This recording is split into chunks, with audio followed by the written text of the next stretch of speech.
Okay, hello, welcome to Dumb Bitch Hours with Elizabeth. Today we are going to make some candles.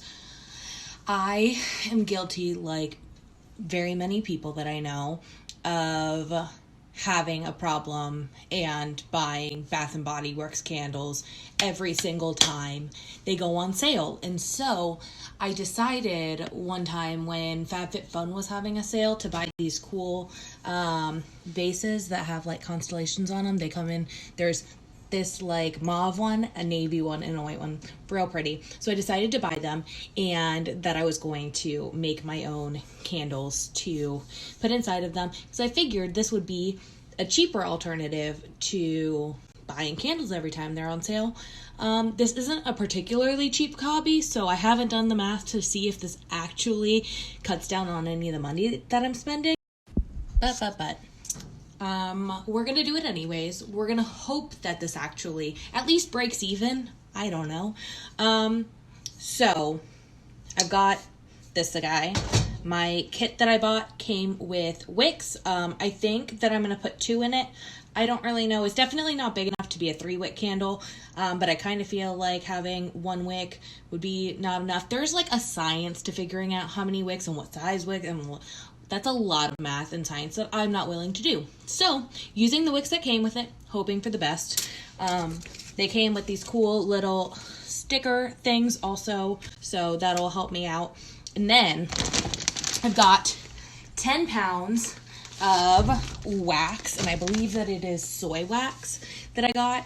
And I found this website that sells dupes of different fragrances. So this one is mahogany teak wood from Bath and Body Works, which is my favorite. Also bought this double boiler situation. It looked a lot bigger on Amazon, so I don't know that this will hold all of the wax that I need it to hold. So I might end up just putting this guy in my pan, whatever, with water. So we'll find out, because allegedly the measurement I should be using is 2 of these of solid wax will melt down to like 1 of regular wax.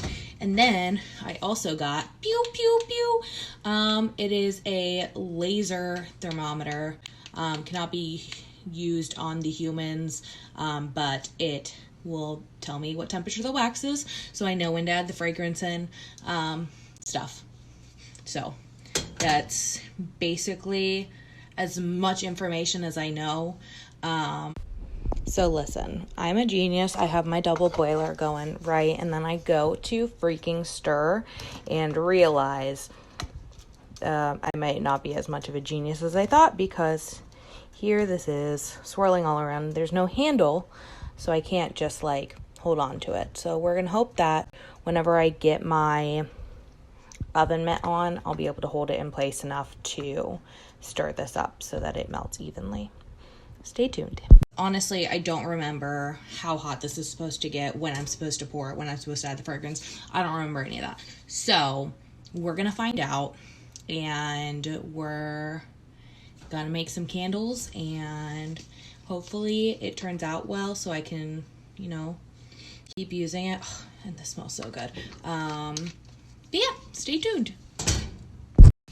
Okay, so here's the situation. It wants me to add the fragrance between 180 and 185 degrees. It's currently at 189 degrees. So we are going to take this friend out of the boiling water and just put it on another stovetop, because that's how I handle pressure. We're just gonna take it and put it there. We're gonna pour this boiling water into my sink, and just leave that there. But okay, so I measured out the fragrance. It wants me to add that here in the next I don't know, I have to let it cool down a little bit. It's at 196 right now. So the math for this was half an ounce of fragrance for every pound of solid. Clearly, I measured on my kitchen scale here. the weight of the wax right, because that's what you do when you're making things, is you measure things. So I didn't do that. I forgot. I knew I was supposed to. I said it, and then I didn't do it. But anyways, so I guessed, and I'm gonna add an ounce of fragrance and hope that it's not too much, and hope it's not too little, and hope that my candle smells like wonderful mahogany teakwood, my favorite scent from Bath and Body Works. Stay tuned. Okay, look at us. We are below 185. So let's go ahead and add my fragrance oil.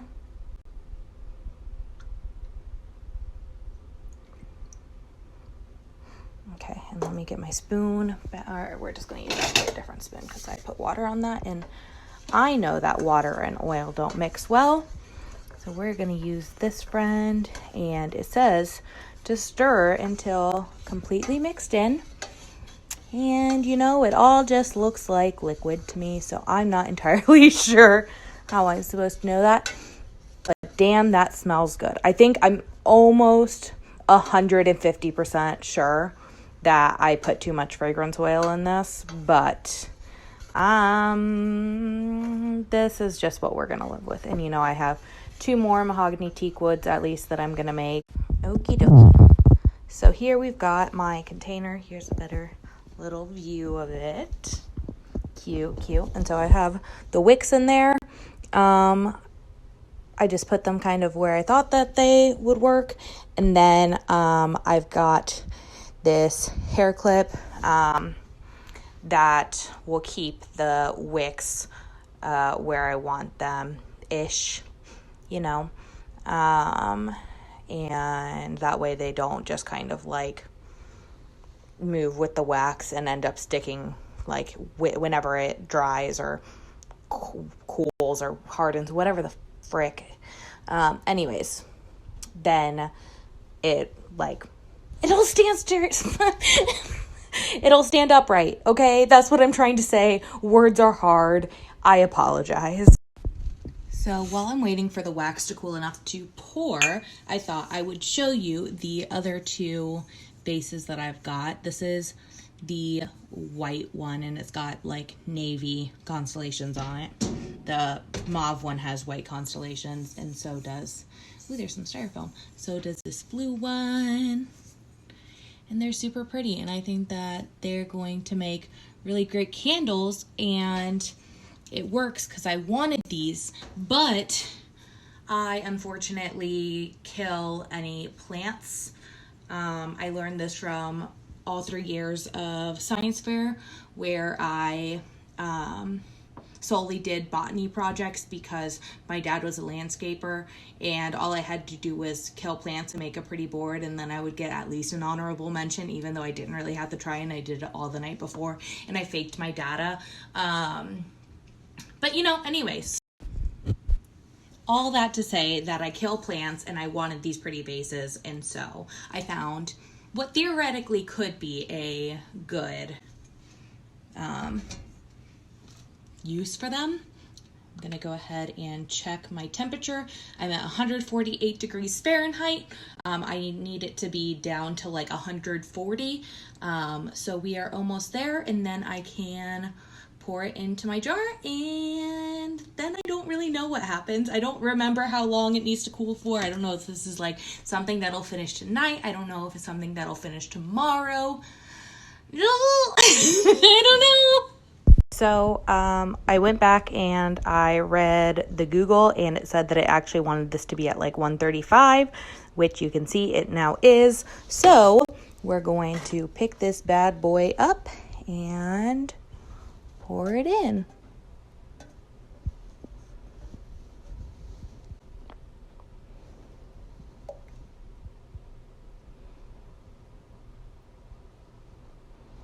And I think I made too much wax.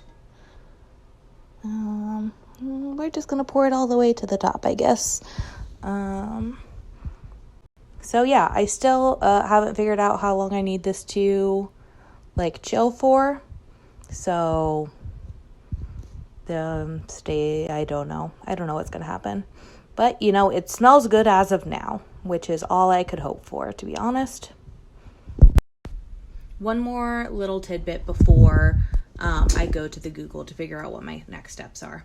I did zero amount of research into what this is made out of. I know it's not plastic, so it like won't melt when I'm burning it. But I don't know, other than that, whether it's in any way safe to be a candle. It didn't like crack when I poured the stuff into it, which I think is a good sign. But I don't actually, like, I have no clue if I'm allowed to be making candles in these. But I am. So, sorry. Cool. Now I just went to the Google, and the first thing I saw is that it's going to take about 24 to 48 hours for it to set. Again, I didn't actually click on the article, so I'm just going to like trust it. And I mean, I'm sure I'll be able to tell. And there's really, I don't know. The only thing that's really left to do is to trim the wicks down. So like, and obviously light the damn thing. But yeah, so I'll see you in a couple days. Okay, so I've lit this candle for the first time now. So you can't really tell on camera just because of the way the light hits it. But like this side and this side here aren't melting quite as well. I don't know if I should have done them further apart or closer together. I'm not really sure, but I definitely did something wrong with the wicks here. So I just went ahead and did the other ones. So I have this one with 3 wicks, and then I have this one set up with 3 wicks as well. I'm waiting for this wax to cool. I just added the fragrance. But theoretically, this might work better, or it might be too many wicks, and it'll just burn really, really fast. I'm not really sure. Stay tuned, and we will find out. About this one, I also can't really tell if I can really smell it all that well either. Maybe I have the Rona. I don't know. I honestly have a really crap sense of smell in general. So I did add extra fragrance to the other ones, which I don't think I was supposed to do per the ratios, but I'm not good at math, so maybe I am. But I did it anyway, so we'll see how that turns out too, I guess. Okay, so here are the second 2 candles that I made. This one came out a little bit lower. All 3 of them have this like weird texture separation situation thing happening on them. So I'm hoping that that goes away once they burn down a little bit more. But yeah. Okay, so if we look at this candle, you can see that this part here is not melting, and there's a little bit on the corner here that's also not melting. And then this one has a little bit in this corner and a little bit in that corner. Yeah, so basically I fail at whatever wick placement. I also think that these wicks might just not be great because these like flames are going wild instead of just like, you know, being little fires hanging out. So yeah, I'm not really sure if this is a me problem or the supplies. Okay, so now that I'm thinking about it, these weird bubble texture situations might be because I put too much fragrance oil in my candles, but I wanted them to smell good. So that's why I did that. And so I don't really care that they don't look as pretty as a store-bought candle because they smell good. And now I don't have to spend $14 on candles, and that's when they go on sale. So yeah, I still have like probably 8 pounds of wax and lots of wicks and lots of smells. So I'm gonna keep on making candles at home, at least until I run out of all of that stuff, and try to avoid the temptation of Bath and Body Works. The end. Okay, we're gonna do one last little update here. I thought I was done, but then I came to blow out these candles. This one honestly doesn't look that bad. The fire is still crazy. You can still see kind of the like little bubbles in there, whatever. This one, on the other hand, I 100% put too much fragrance in it because you can see like the separation of it floating at the top. So now I know, but it smells really good though. Actually, I don't even, maybe that's not fragrance. Maybe that's soot from the wicks. I don't know. I did something wrong. I did a thing wrong. Okay, so I thought that the last update was the last update, and before that I thought the update before was the last update, but okay, so here's the 2-wick candle. Even though this wick has, I don't know what's happened to it, but it's doing things. This surprisingly is the best off of all 3 of my candles. So second place is gonna go to the white candle. I call it the white candle because it's white on the outside. That's the only place it's white because the wicks have sooted the candle so much that it is pitch black, as is everything on the outside. Then we're going to go to this one, which actually, oh fuck, that hurt. Very hot container. One of the wicks has, okay, so this one, the 3rd wick has submerged. So that's unfortunate. It also, you can't tell as much as with the white one, but the soot has made this one very dark as well. So, we're going to say this again. They are candles, they are burning, they smell good. But that's really, at this point, all that they have going for them. And they're in my pretty jars that I like. LOL. Thanks for watching, guys.